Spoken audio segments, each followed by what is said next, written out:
when you see buildings and different structures that have a built-in flexibility, they're stronger. Sometimes you think flexibility, oh, that's not structurally sound. It needs to be rigid. It needs to be concrete.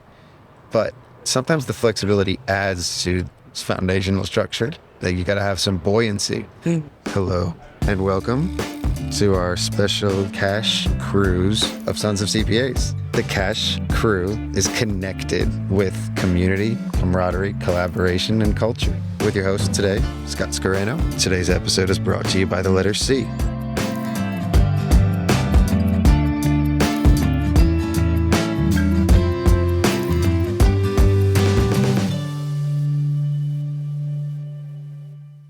And a very special guest, Marie Phillips. Hey, Scott. Aren't you loving recording outside in Santa Barbara, overlooking the pier and the water? Overlooking the harbor in Santa Barbara. This is a dream. Being outside in January in a t-shirt? Being in California, period, is a dream. Always a dream and always a pleasure to see you. So today, we're in Santa Barbara, where I went to the Santa Barbara barber yesterday. Got a haircut. There's a bunch of unicorns together here. It's kind of a think tank of accounting firm owners that share a lot of similar values, interests, passions about accounting and tech and building companies and nerding out. And so all things aside, and we can slide in any other bits about being in Santa Barbara and the outdoors, but we're going to talk about firm structure. Would you care to share how the ownership or the structure of your firm is set up? Yeah, for sure. And like most of us, I just copied others who were doing it quite well and replicated. We have 4 levels in a hierarchy: junior staff, senior staff, a supervisor, manager, and partner.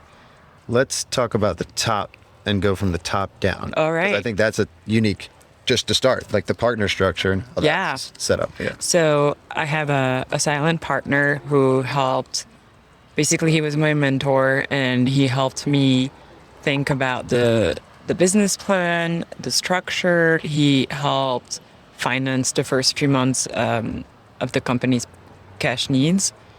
He is so helpful, and when I have a hard day, I'll call him or text him and say, hey, somebody quit. What should I do next? Like, these are my 3 thoughts. Or how did you handle deciding to invest in technology or to invest in hiring a person? Let's think about it. He's part mentor, part investor. Yeah. Part soundboard. Partner. Mm-hmm. Part soundboard. And also not very intrusive. It sounds like you're very lucky to have found this individual.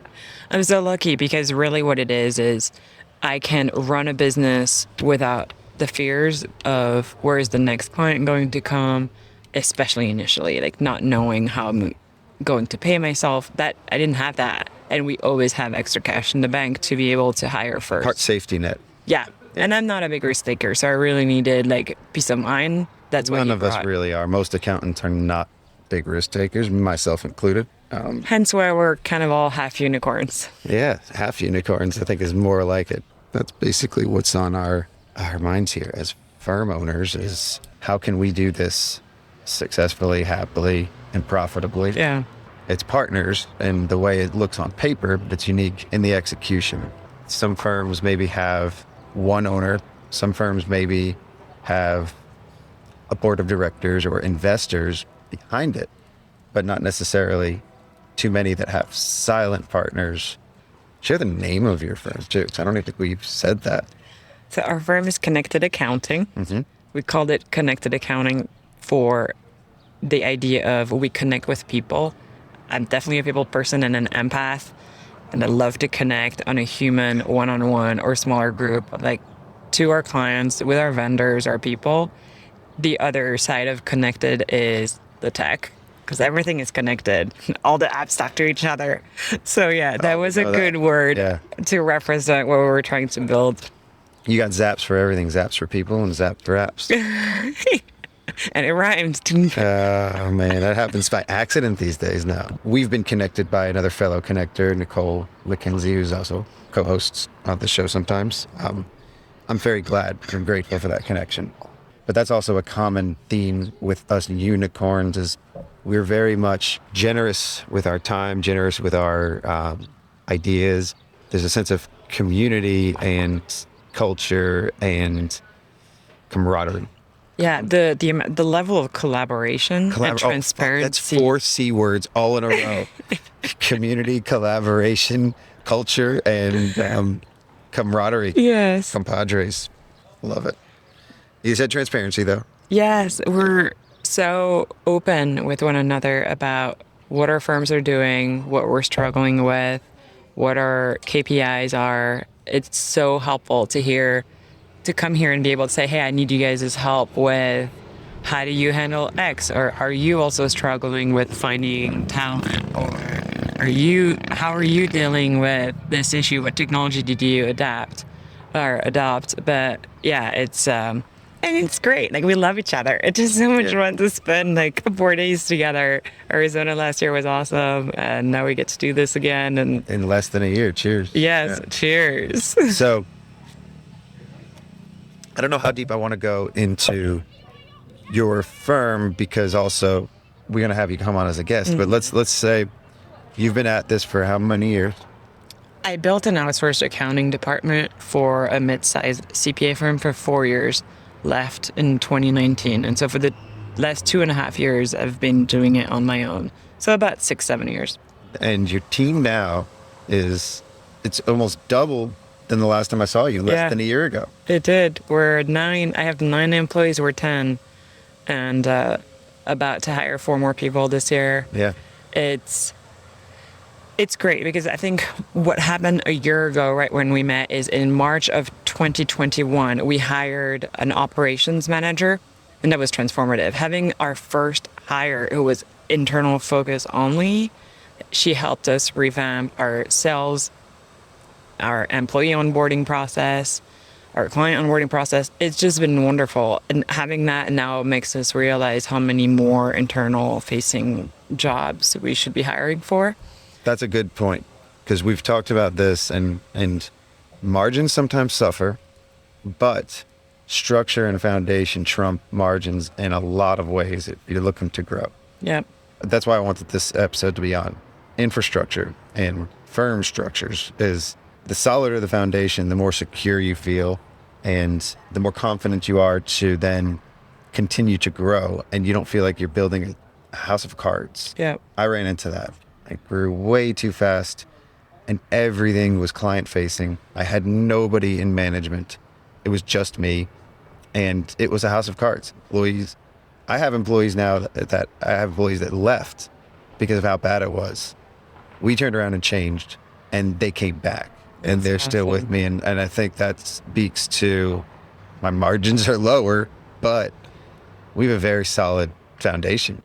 That's similar to where you're currently at now. You're a fast mover, maybe not a fast talker. You have a good mindset and a very positive outlook on life, on situations. Tell me, how does that translate to your firm structure and your team? How do they, because you are the team-facing person, your silent partner, do they even interact with him at all? No. So I kind of build this firm as to everything I'd always wanted or how I wanted to be treated in my previous positions, what I had hoped for in my previous jobs. One is getting support from the top. And what that looks like for our company is there are multiple individuals on one client. So you never feel like everything is on your shoulders. We have what we call pods, where every client has 2 or 3 individuals. What it does is if somebody's sick, you always have somebody else who knows the client. It just gives us a little bit more flexibility. If somebody leaves, we already have other individuals that are familiar with the client. And it just is nice because all juniors or seniors maybe they report to one supervisor on client A, but on client B, they might report to another supervisor in a different pod. And it's really fun for them to see the different styles. They get to know everybody in the firm. We're remote only, fully cloud-based. It's the only way they can get to know everybody that we have as part of our firm. I mean, we do have weekly meetings, Monday morning. Because you're remote only, I think that's very important.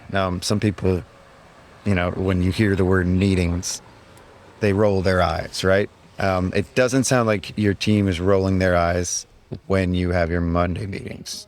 No, it's so much fun. We all look forward to it. We share our gratitudes, what we did well the week before. I usually take this time to teach a snippet of, hey, here are like 3 tips on communication, usually written communication, or I share like something I messed up the week before or what I learned, how to deal with a specific client or issue. We train them.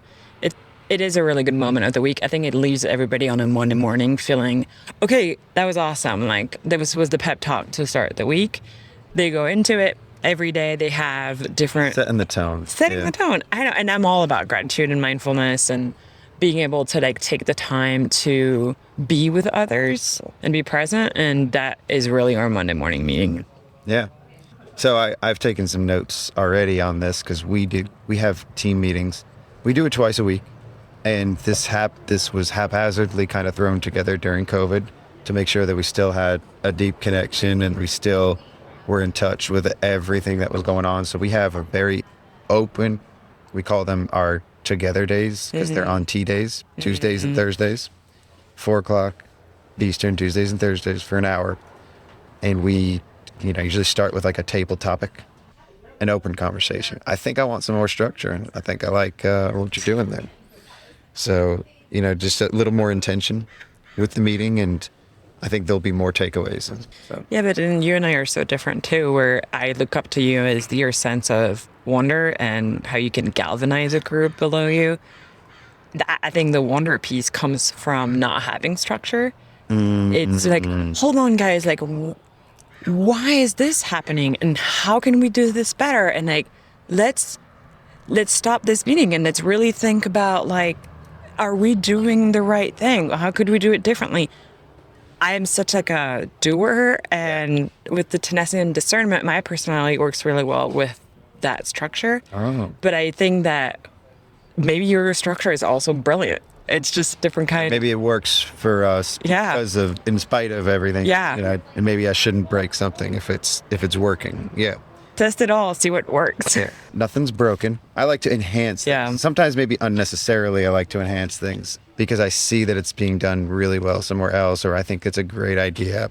And then sometimes it's hard to go back. If you've changed something, it's hard to even get it back in place. So be careful of what you tinker with. I think that's a lesson I've learned along the way many times.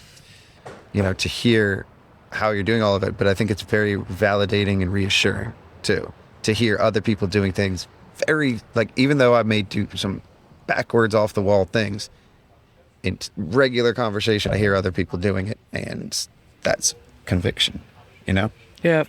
That's why it's so nice to be here. I mean, we can even hear the birds. There's like hummingbirds everywhere and woody woodpeckers coming across. At home, they're bracing for snow. They've cleared the streets. Yeah, there's like not an ounce of wind, and we're in a giant garden with 15 really tall palm trees, flowers everywhere. I'm glad you're painting this picture because this isn't a video podcast and we need this. Yeah, this is great. Yeah, it is wonderful. You got the beach volleyball right across the way. You got the pier and the mountains and the blue sky. Yeah, we get it all. Yeah, we got the don't taxes. Be jealous. We have the high tax brackets. That's it. So that's where when I say real estate. Exactly. Prices. So then you roll it into, it's not fair, but that's why other places have a decent cost of living because it might be winter there all year. You want to balance out the inequities. You can't have cheap living in California, and it's just not like, this is you can buy a house in your state. It's a lot harder here. That's true. So the ambitions have to match the ambitions for life too. Yes. And So you may need to be much more profitable to be able to get to that next level of life phases. Yeah. Or just be willing to live in smaller spaces. Or be willing to live in places without the special weather Yes. and conditions. Exactly. Live with some snow a couple months out of the year, right? So, infrastructure, speaking of, that's why they are salting the road. We don't have a lot of infrastructure for snow where we live because it typically doesn't snow that much. So, my wife said they salted the roads and they're really taking some preparations, because typically when it snows, the kids are out of school. When I was growing up, we would be out of school for 2 weeks if it snowed and anything stuck. Yeah. So I'm sure that would be the same here if that ever happened. Here, the main issue is when it rains, people don't know how to handle it. Like, the traffic jams get intense. Yeah. So many car accidents. People feel like they've never been under rain before. When I first moved to California, I bought this postcard, and it described the 4 seasons in California, and it was fire season, earthquake season. I think when it was like riots, because it was probably That printed sounds after like the a band. 90s. And yeah. That sounds like a soul band, right? Earth, wind, and Yeah, fire. yeah, exactly. That's To it. Scott asked everybody this week, what is your favorite song? That was part of our homework to prepare for the retreat. I didn't share my favorite song. What is your favorite song? AT Aliens, I don't know Outcast. that one. Ooh, yeah, okay. That was yeah. how right. you were not with us last night. I actually rapped that last night. So as your firm grows, do you foresee any shifts or changes in the infrastructure? Yes. The forcing is always the hard part. I like Kanji from Acuity. He asks always, like, when you try to implement a new infrastructure or a new tool, think about how will you be able to do that if you had 1,000 clients. Not that that's where we're headed, but it is the idea of, like, can you anticipate the growth? Inevitably, we are going to have more pyramids. We'll have probably more, like, we'll have several senior managers with a pod below them. We are hiring an admin for the first time. Eventually, I want to hire a tech person and other roles, an onboarding specialist. So I think you tend to, like, there are more. Do you see those groups as that- being as roles or as people? Because you could have one person that's doing a few of those things, or maybe you do need somebody that's dedicated on board. Probably Everybody full-time. does a different kit. And one of the tip I got early on with my partner is the idea of, like, if you have a role that's really well defined, it's easier to hire for it. So if the person walks out, but it's own Easier to person, its own, replace. yeah. So if you have a payroll dedicated accountant or an AP clerk, it's easier than replace a bookkeeper that does everything from A to Z. And It's also very hard to client train management. somebody that's doing multiple Yeah. roles. You do have to clearly define, and maybe that means it's part-time if you want to dive into it now and you don't have enough onboarding. It's just a way to scale into it or grow into it. Yeah, and that was one of my big takeaways this week is how many people have hires who work 20 to 30 hours a week and are not full-time. We don't have that. Everybody is full-time. That Yeah, us definitely too. made me want to look into part-time employees. So actually I say us too, but then I realize I have two people, two of our CPAs, they're moms, and they make a salary, but we just determined, 2/3 of what we would pay them at market, whatever it is. Everything is 2/3 on there, except for the amount of PTO. They still get unlimited PTO, everything else, but they just work a 2/3 thing because it's not half. They can definitely do more than half, but as both of them in different time periods, as their workload started to fill, they started to understand their capacity, and they let us know what their capacity was, and in both scenarios, we worked it out, no problem. That's awesome. I mean, most of our recent hires are moms, and hopefully one day I'm a mom. We want that balance. And it's the best. I love working with all of our employees, but the feeling of, oh, we have a mom, it gives us, everybody else, the ability to think about or dream of or know it is doable. Yeah. We're flexible. If we want to hire more moms. So moms out there, if you want to come work for Scott or I, we're open. If you want to work 20 hours, 30 hours, hit us up. But 2/3 time, 1/3 time. yeah, whatever people want. It's so nice. And even one of our employees, Isn't it easier to capacity plan when you have different Yes. types of capacity that you can hire on? Yep. Too. Like you could, if you're not quite ready for the full-time person, you can just dip your toes in and get somebody and also you get the best of both worlds too, because everybody's fear is, oh, this great employees then now going to go on maternity and now they're not going to be able to work at all. And then you lose them permanently instead of making it work. yes. And you've got a system for that. One day, one of our employees, her 7-month-old was sick.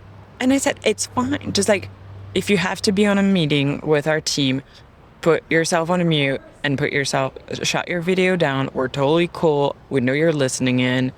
If you need, like, another one was like, I need to breastfeed, but I need to finish this call. And I said, shut everything off. If you don't, you don't have to choose. You can kind of do both.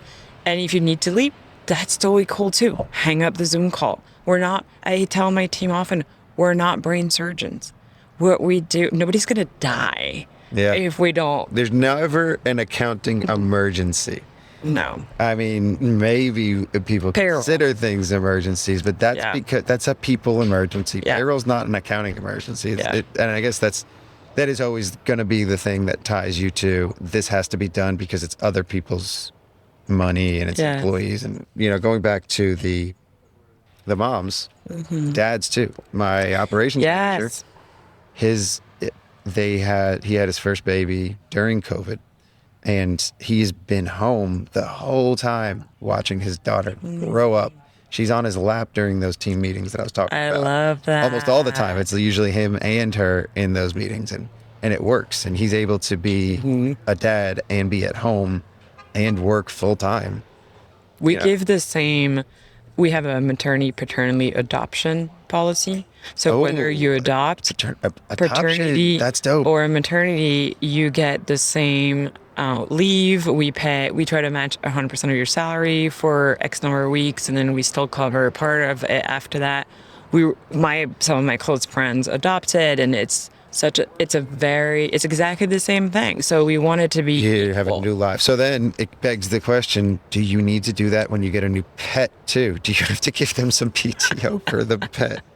I mean that seriously, because I actually do. When you said adoption, I realized that I have that policy as well. Like we have that set up to where any new life in the house, but it's not, because we don't have a pet policy. Your pets can come on whatever you want, do whatever they want, but they're welcome to bark in the background. I always tell people, don't worry. We're all working from home. It's fine if your dog barks, if your child needs you, if whatever it is, it's life. And we try to weave everything together, work and personal life and all that kind of stuff. If you have to go run an errand, if you have a doctor's appointment, that's why we're flexible, you know? Yeah. So, that's just flexibility of structure. So you when you see buildings and different structures that have a built-in flexibility, they're stronger.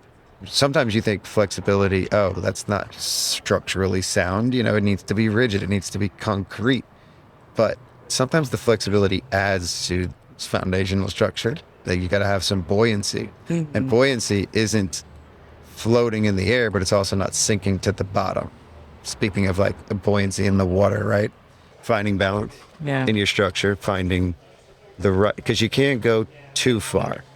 I feel like sometimes I'm too loose, but the only alternative for me is to be super strict and tight on all of it. I don't have too much balance when it comes to that. But do you feel like you're really loose with the team, or do you have a I don't micromanage. I absolutely hate that.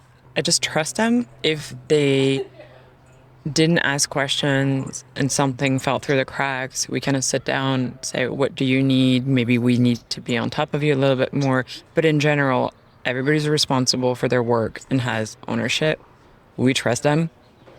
We're not behind them. We just make sure they deliver on time so that the managers can review. I just trust my team. I had one boss one time who manage with an iron fist and really tried to have control over everything. And I think that describes what you just said. If you try to, it's like sand, right? The tighter you try to grip sand in your hand, the more the sand is coming out of it, and the least it. But if you're flexible and kind of loose, you get to keep more of it in your hand. So it's kind of like trying to find the right balance. And I actually think it depends on the personality of the employee. Some employees prefer a little bit more oversight, and some are totally fine and just like, yep, let me do my thing. Yeah.